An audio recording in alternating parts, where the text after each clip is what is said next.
Assalamualaikum warahmatullahi wabarakatuh. Apa kabar sahabat guru BK dimanapun berada? Pada kesempatan ini saya kembali sharing dengan Bapak Ibu sekalian tentang dokumen supervisi, di mana setiap tahunnya kita akan disupervisi baik oleh kepala sekolah ataupun pengawas khusus guru BK. Bapak Ibu sekalian, di sini saya berbagi berdasarkan pengalaman yang saya telah lalui dalam kurun waktu kurang lebih 10 tahun saya menjadi guru BK.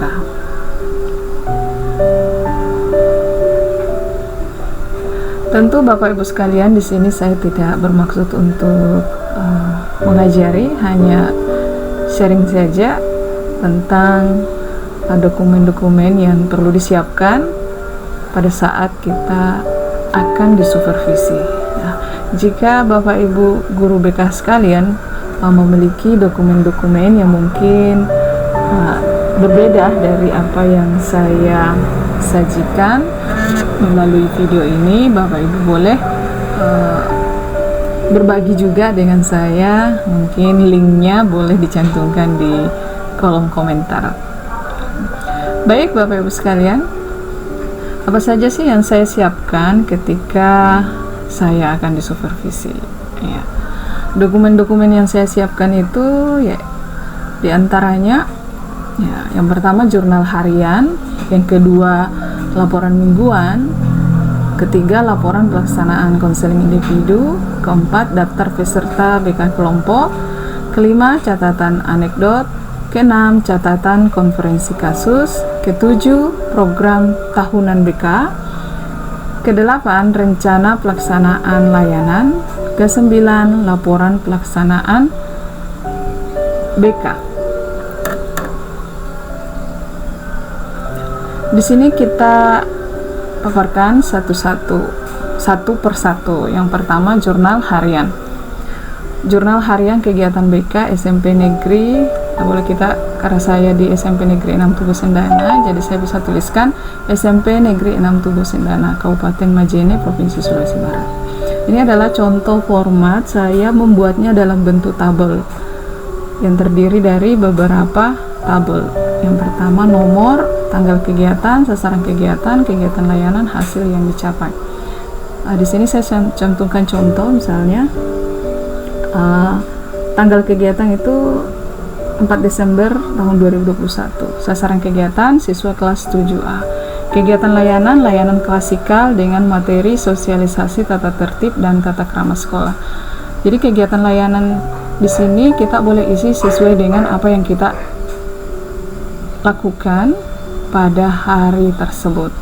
Ya, misalnya kita melakukan layanan klasikal, memberikan layanan pendukung, misalnya sosiometri. Ya, kita isi di kolom kegiatan layanan. Dan hasil yang akan dicapai, karena di sini materinya tentang sosialisasi tata tertib, maka hasil yang dicapai itu siswa memahami tata tertib dan tata krama sekolah. Nah, ini hanya contoh atau format yang bisa diikuti atau bisa jadi bahan referensi oleh Bapak Ibu guru BK sekalian. Kedua, laporan mingguan. Ya, di sini saya membuatnya seperti pada contoh berikut. Laporan mingguan, layanan bimbingan dan konseling bulan, kita tuliskan bulannya, tahun pelajaran misalnya tahun 2020, tahun 2021. Nah, di sini saya juga buat dalam bentuk kolom, terdiri dari hari, yaitu hari dan tanggal kita melaksanakan layanan tersebut. Terus nama siswa kita tuliskan, nama siswa, kelas, masalah. Misalnya saya di sini sering datang terlambat. Tindak lanjutnya konseling individu, dan setelah itu siswa yang bersangkutan mencantumkan farab pada kolom farab. Di sini bisa kita susun tidak hanya satu, bahkan bisa kita lebih dari itu, 1, 2, 3, 4, 5 sampai 10 setiap lembaran kertas ya yang dimuat seperti itu. Selanjutnya, laporan pelaksanaan layanan konseling individu. Format yang saya buat terdiri dari sebagai berikut. Ada hari dan tanggal juga, ada nama siswa, jenis kelamin, dan kelas. Di sini ada 4 kolom: nomor, masalah, proses, keterangan. Ya, di sini masalahnya siswa sering datang terlambat dan sering meninggalkan pelajaran atau bolos. Ya. Di sini pada kolom proses ada beberapa tahapan. Ada 5 tahapan. Di tahap pengentaran, misalnya masalahnya siswa sering datang terlambat dan sering meninggalkan pelajaran.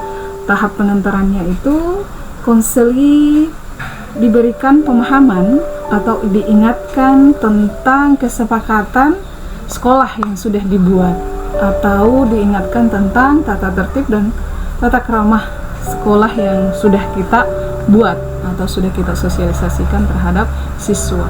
Dalam hal ini mengingatkan kembali. Ya. Kedua, tahap penjajakan. Ya. Konseli diminta menyampaikan alasan yang melatar belakangi sehingga dia sering datang terlambat dan sering meninggalkan pelajaran atau bolos. Sebagaimana kita ketahui Bapak Ibu bahwa setiap siswa melakukan sesuatu karena ada alasan dan tujuannya. Maka kita perlu penjajakan lebih dalam lagi. Yang ketiga, tahap penafsiran.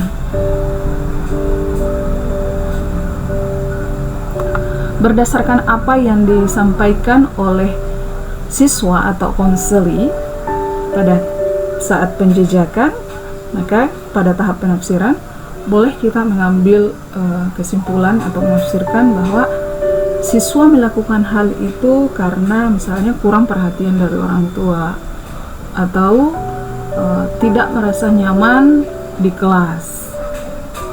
Tentu ada sebab-sebabnya ya Bapak Ibu sekalian. Bapak Ibu sekalian sudah paham betul tentang hal itu. Berikutnya tahap pembinaan. Tahap pembinaan ini kita perlu pemahaman terhadap sikap perilaku yang dilakukan bisa mempengaruhi keadaan dirinya dan bisa merugikannya. Jadi kita beri pemahaman terhadap konseli tersebut bahwa apa yang dia lakukan itu bisa membawa pengaruh negatif dan bisa merugikan dirinya. Dan bisa juga kita meminta kepada konseli untuk mengutarakan sikap-sikap yang dia lakukan yang menurut dia itu kurang baik. Nah, dari sini bisa kita melakukan diskusi dengan siswa untuk mengetahui apakah siswa itu paham bahwa perilaku yang dilakukannya itu dia tahu bahwa itu adalah tidak baik. Jadi di sini ada proses rasional. Selanjutnya tahap penilaian. Di sini guru BK menilai berdasarkan tahapan-tahapan sebelumnya, apakah siswa memahami akan perilakunya, bahwa perilaku itu kurang baik, tidak baik untuk dirinya sendiri. Yang kedua, guru BK menilai tentang apakah konseli bisa keluar dari masalah tersebut. Yang ketiga, guru BK perlu melakukan tindak lanjut dan observasi lebih lanjut perihal perilaku masalah yang dihadapi oleh siswa tersebut. Selanjutnya daftar peserta atau daftar anggota BK kelompok. Bapak Ibu sekalian, sering kita melakukan layanan konseling kelompok. Nah, untuk dokumennya kita perlu membuatnya sebagaimana yang saya tampilkan ini. Saya membuat dalam format kolom. Di sini ada hari dan tanggal layanan, jenis layanan. Kalau jenis layanan kelompok tentunya pemberi layanan siapa, apakah guru BK itu sendiri atau pihak lain yang bekerja sama dengan sekolah. Terkadang untuk bimbingan BK kelompok ini terkadang kita melakukan kerjasama misalnya dengan pihak puskesmas atau pihak kepolisian ketika masalah yang dihadapi oleh kelompok tersebut relevan dengan misalnya dengan kesehatan atau dengan masalah-masalah yang berhubungan dengan pihak kepolisian. Dalam artian pihak kesehatan dan pihak kepolisian lebih berwenang, lebih memahami tentang hal tersebut, sehingga kita libatkan mereka dalam pemberian layanan BK kelompok. Di sini ada 4 kolom, itu nomor, nama siswa, kelas, jenis kelamin, dan tanda tangan.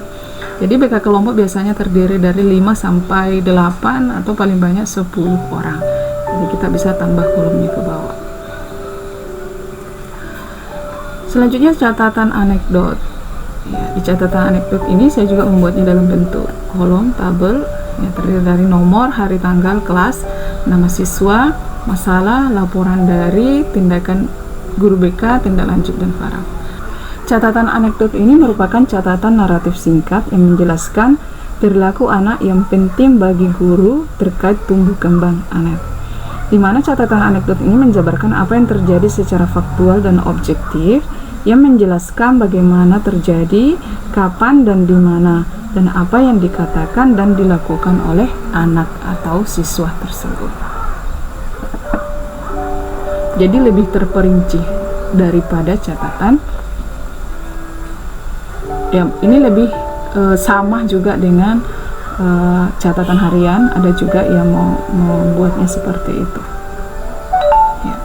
Selanjutnya catatan konferensi kasus. Nah, terkadang kita sebagai guru BK ada kasus-kasus yang di luar dari kemampuan kita, di luar dari keilmuan kita, maka kita selanjutnya catatan konferensi kasus. Sebagaimana yang sering kita alami Bapak Ibu sekalian, bahwa terkadang ada kasus yang perlu untuk kita bahas bersama. Jadi sehingga kita perlu melakukan konferensi kasus dengan melibatkan pihak-pihak yang ada kaitannya dengan kasus tersebut dan ada hubungannya dengan masalah yang dihadapi. Berikutnya catatan konferensi kasus. Bapak Ibu sekalian, tentu sebagai guru BK terkadang kita menghadapi siswa dengan kasus yang perlu kita bicarakan bersama, perlu melibatkan guru lain, rekan guru lain, melibatkan orang tua dan pihak-pihak terkait yang dianggap bisa menangani kasus tersebut. Nah, di sini saya juga membuat format dalam bentuk tabel, kurang lebih seperti yang terlihat pada layar.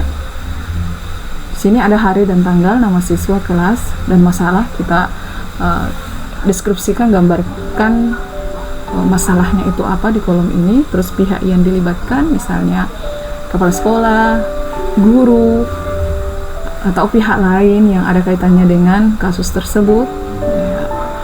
Selanjutnya hasil konferensi. Hasil konferensi kita tuliskan, jabarkan dengan lengkap pada kolom hasil konferensi ini, dan kemudian dilanjutkan dengan catatan khusus. Catatan khusus biasanya muncul ketika ada hal-hal yang perlu kita tambahkan atau ada masukan dari pihak-pihak yang dilibatkan dalam konferensi kasus tersebut. Selanjutnya dokumen program BK yang tentunya sudah saya share juga di kanal YouTube saya ini, dan Bapak Ibu sekalian boleh melihatnya kembali. Ya. Berikut dokumen RPL, rencana pelaksanaan layanan. Nah, hal ini juga sudah saya sharing di kanal YouTube saya ini. Silakan Bapak Ibu menontonnya kembali. Dan berikut laporan pelaksanaan BK. Nah, sehubung laporan pelaksanaan BK ini juga pembahasannya cukup panjang, jadi nanti saya akan bahas di video berikutnya. Oke, Bapak Ibu sekalian, Terima kasih kesediaannya menonton video saya ini. Jika bermanfaat, boleh di like dan di share serta subscribe ya, agar saya lebih semangat dalam membuat video-video tentang kebekaan dan bisa di-sharing kepada Bapak Ibu sekalian. Sekiranya apa yang saya sampaikan masih belum lengkap, mohon Bapak Ibu sekalian yang memiliki perangkat BK yang bisa saya jadikan referensi, mohon berkomentar di kolom komentar dan kita boleh saling sharing, berbagi, dalam hal ini menciptakan kolaborasi antar guru BK. Demikian apa yang saya bisa sharing Bapak Ibu sekalian. Sekiranya masih ada kekurangan dan mungkin kesalahan-kesalahan, saya ini Bapak Ibu bukan guru yang luar biasa, bukan guru yang hebat, tapi saya adalah guru belajar dan tentunya selalu siap untuk mendapatkan saran dari Bapak Ibu guru BK dimanapun berada. Terima kasih. Assalamualaikum warahmatullahi wabarakatuh.